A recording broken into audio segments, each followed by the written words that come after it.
আসসালামু আলাইকুম। বাংলা সংবাদে সবাইকে স্বাগত জানাচ্ছি। আমি চিন্তিয়া হক। শুরুতেই সংবাদ শিরোনাম। 3 মাসের মধ্যেই নির্বাচন দেওয়ার ক্ষমতা রাখেন ডক্টর ইউনূস, বলছেন ফারুক। এদিকে বিএনপির নেতৃত্ব ছাড়া দেশ এগোবে না, বলছেন শামসুজ্জামান দুদু।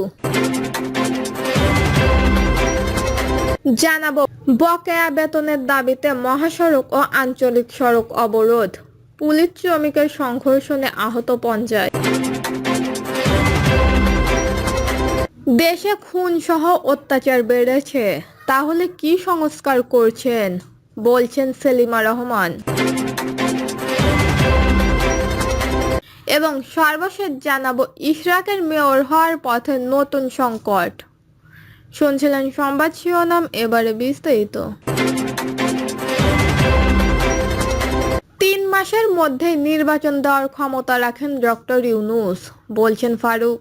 3 মাসের মধ্যে প্রধান উপদেষ্টা অধ্যাপক ডক্টর মোহাম্মদ ইউনূস জাতীয় নির্বাচন দেওয়ার ক্ষমতা রাখেন বলে মন্তব্য করেছেন বিএনপির চেয়ারপারসনের উপদেষ্টা জয়নুল আবেদিন ফারুক। জয়নুল আবেদিন ফারুক বলেন, বিএনপিকে মাইনাস করার চেষ্টা করা হলে বিএনপির লাখ লাখ নেতাকর্মী তা মোকাবেলা করতে প্রস্তুত। যে সকল উপদেষ্টা সরকারে বসে আরেকটা দলের পৃষ্ঠপোষকতায় করছে, তাদের পদত্যাগ ছাড়া সুষ্ঠু নির্বাচন সম্ভব নয়। তিনি আরও বলেন, করিডোর দেওয়া বা সচিবালয়ের অধ্যাদেশ জারি সহ এই ধরনের সিদ্ধান্তগুলো নেবে নির্বাচিত সরকার। তাই দ্রুত নির্বাচন দিয়ে জনগণের হাতে ক্ষমতা ফিরিয়ে দেন। অন্তর্বর্তী সরকার বিএনপির সমালোচনায় ব্যস্ত, দাবি করছেন ফারুক। সমালোচনা বাদ দিয়ে দ্রুত সংস্কার করে নির্বাচন দেওয়ার আহ্বান জানান তিনি।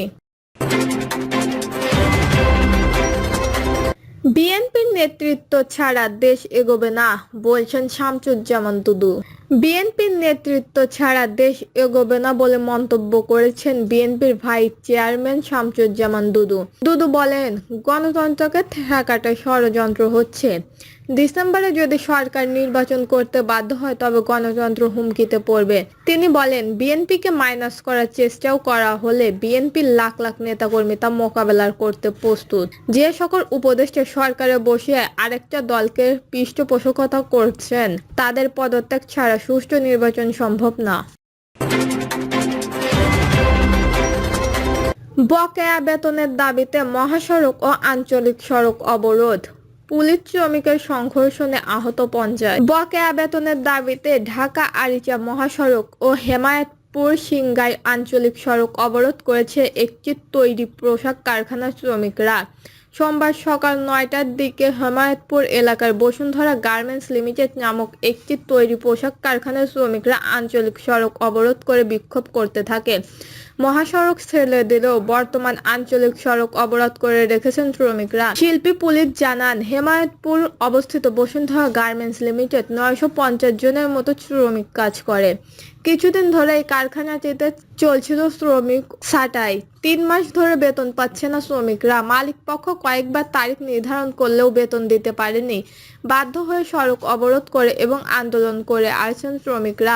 সাভার শিল্পী পুলিশের এসআই আসাদুজ্জামান বলেন, আজ শ্রমিকদের সঙ্গে সংঘর্ষণে 6 জন পুলিশ সদস্য আহত হয়েছে। তাদের হাসপাতাল ও ক্লিনিকে ভর্তি করা হয়েছে। সংঘর্ষণে 3 জন নারী সহ 50 জন আহত হয়েছে বলেও দাবি করেছেন বিক্ষুব্ধ শ্রমিকরা। পুলিশ জানায়, বসুন্ধরা গার্মেন্টস লিমিটেডের শ্রমিকরা সকাল থেকে বিক্ষোভ করেছে। সকাল 9টার দিক থেকে হেমায়েতপুর সিংগাইর আঞ্চলিক সড়কে অবস্থান নেয়। এতে সড়কটি দিয়ে যান চলাচল বন্ধ করা হয়। ভোগান্তির পরে সড়কটি ব্যবহারকারীরা। জানা গেছে, শ্রমিকরা বিক্ষোভের মুখে গত বৃহস্পতিবার পুলিশ কারখানাটিকে ব্যবস্থাপনার পরিচালক মোহাম্মদ শহীদুল্লাহকে রাজধানীর বনানী বাসা থেকে ধরে নিয়ে এসে নিজেদের হেফাজতে নেয়। এই সময় শ্রমিকদের বকেয়া গতকাল রোববার পরিশোধ করা হবে বলে মুচলেখা দেন তিনি। তবে থানা থেকে বের হতে তিনি প্রতিশ্রুতি রাখেননি। শ্রমিক ওবায়দুল বলেন, গত 2 মাস ধরে মালিকপক্ষ বারবারই কারখানার লো অফ ঘোষণা করছে। অবশেষে 17ই মে দেওয়া এক নোটিশে 18ই মে থেকে 31শে মে পর্যন্ত লো অফ ঘোষণা করা হয়। এই নোটিশটি অনুযায়ী এপ্রিল মাসের বেতন গত 25শে মে দুপুর 3টায় পরিশোধ করা হবে। সেই প্রতিশ্রুতি রক্ষা করতে ব্যর্থ হয়ে সর্বোচ্চ গত 29 মে পাওনা পরিশোধের করার কথা জানায় মালিক পক্ষ, কিন্তু সেই প্রতিশ্রুতি রক্ষা করতে পারেননি তারা। আজ আমরা আন্দোলন করতে শুরু করলে পুলিশ আমাদের ছত্রভঙ্গ করে দেন। দেশে খুনসহ অত্যাচার বেড়েছে, তাহলে কি সংস্কার করছেন, বলছেন সেলিমা রহমান। বিএনপি স্থায়ী কমিটির সদস্য ও সাবেক মন্ত্রী বেগম সেলিমা রহমান বলেছেন, দেশ অবশ্যই সংস্কারের প্রয়োজন আছে, তবে সেটা করতে হবে নির্বাচিত সরকারকে। যদি বিগত 10 মাসে সংস্কার করেই থাকেন, তবে অশৃঙ্খলতা ও দ্রব্যমূল্যের এমন দশা কেন? এখনো কোনো মব জাস্টিস হচ্ছে, দেশ খুনসহ অত্যাচার বেড়েছে, তাহলে কি সংস্কার করছেন? পুলিশের পোশাক পরিবর্তন কি কোনো সংস্কারের মধ্যে পড়ে? সংস্কার হতে হবে মানুষের মনের ভিতর থেকে, মানুষের চিন্তা চেতনাকে। অতি প্রয়োজনীয় সংস্কার করে ডিসেম্বরের মধ্যে অবশ্যই নির্বাচন দিন। বিদেশি চমক আর মুখের কথায় দিন চলবে না। তিনি আরো বলেন, শেখ মুজিব সহ তার পরিবারের সদস্যরা 71-এর মতোই 24 সালেও জনগণকে বিপদের সামনে ফেলে দিয়ে চলে গেছেন। এটাই হলো আওয়ামী লীগের চরিত্র। দলের কর্মী বাহিনীর কথা তারা কখনোই চিন্তা করতেন না। তারা শুধু চিন্তা করতেন বাংলাদেশের সম্পদ, লোভ লালসা আর ক্ষমতার সিংহাসন। পরান্তরে জিয়া পরিবার সব সময় জনগণের সঙ্গে ছিল এবং থাকবে। ইশরাকের মেয়র হওয়ার পথে নতুন সংকট। স্থানীয় সরকার আইন আছে, সিটি কর্পোরেশনের প্রধান সাধারণ সভায় দিন থেকে পরবর্তী 5 বছর হবে মেয়রের কার্যক্রম। সেই হিসাবে আজ সোমবারই শেষ হচ্ছে ঢাকা দক্ষিণ সিটি কর্পোরেশনের 2য় পর্যায়ের মেয়াদ। ফলে মেয়র পদে বিএনপির নেতা ইশরাক হোসেনের শপথ নিতে নতুন সংকট দেখা দিয়েছে। বিশেষজ্ঞরা মনে করেন, ইশরাকের আর শপথ নেওয়ার সুযোগ নেই। বিপরীতে ইশরাকের আইনজীবী বলেছেন, নির্বাচন না হওয়া পর্যন্ত ইশরাক মেয়র পদে দায়িত্ব পালন করতে পারবেন। নির্বাচন বিশেষজ্ঞ আব্দুল আলিম বলেন, নিয়ম অনুযায়ী কর্পোরেশনের মেয়াদ তা শেষ হয়ে গেছে। সব মিলে একটা লেজগবরের এই অবস্থায় আমার মনে হয় না মেয়র হিসাবে ইশরাক হোসেন আর শপথ নিতে পারবেন। গবেষণা প্রতিষ্ঠান institute for planning and development নির্বাহী পরিচালক ডক্টর আদিল মুহাম্মদ খান বলেন, যেহেতু ডিএসসিসির এই পর্যায়ের মেয়াদ শেষ হয়ে যাচ্ছে, তাই ইশরাক হোসেন আর মেয়র পদে বসার সুযোগ নেই। ইশরাকের আইনজীবী এম মাহবুবুর উদ্দিন খোকন বলেন, স্থানীয় সরকার নির্বাচন হয় সরকারের আইন অনুযায়ী। এই আইনে বিশেষ পরিস্থিতি বলে একটি বিধান আছে, তাই ইসি ওই বিধান অনুযায়ী ইশরাকের বিষয়ে সিদ্ধান্ত নিতে পারবেন।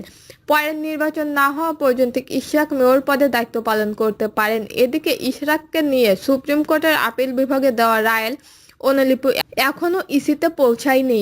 ইসি সচিব আক্তার আহমেদ বলেন, ইশরাকের বিষয়ে আদালত পর্যবেক্ষণ আমরা পাইনি। পর্যবেক্ষণ ও নির্দেশনা যেভাবে আসবে আমরা সেভাবেই ব্যবস্থা নেব।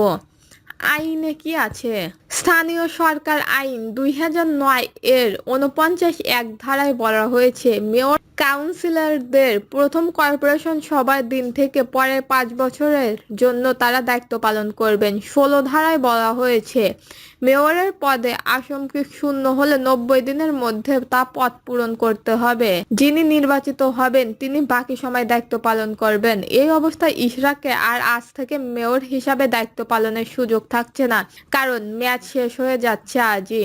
25(1) ধারায় বলা হয়েছে, অবস্থার বিশেষে কর্পোরেশনের প্রশাসন নিয়োগ করা যাবে। সেক্ষেত্রে একজন উপযুক্ত ব্যক্তি বা প্রজাতন্ত্রের কর্মে নিযুক্ত কর্মকর্তাদের প্রশাসন নিয়োগ করা যাবে। এই সব বিষয়ের মধ্যে একটা স্পষ্ট হয়ে যায়, ইশরাকের আর মেয়র পদে শপথ নেওয়ার সুযোগ থাকছে না। দর্শক, এই ছিল এখনকার সর্বশেষ নিউজটি ভালো লাগলে একটি লাইক দিন, কমেন্টে আপনার মতামত জানান এবং আমাদের পাশে থাকার জন্য বেল বাটনটি অন করে রাখুন। ধন্যবাদ।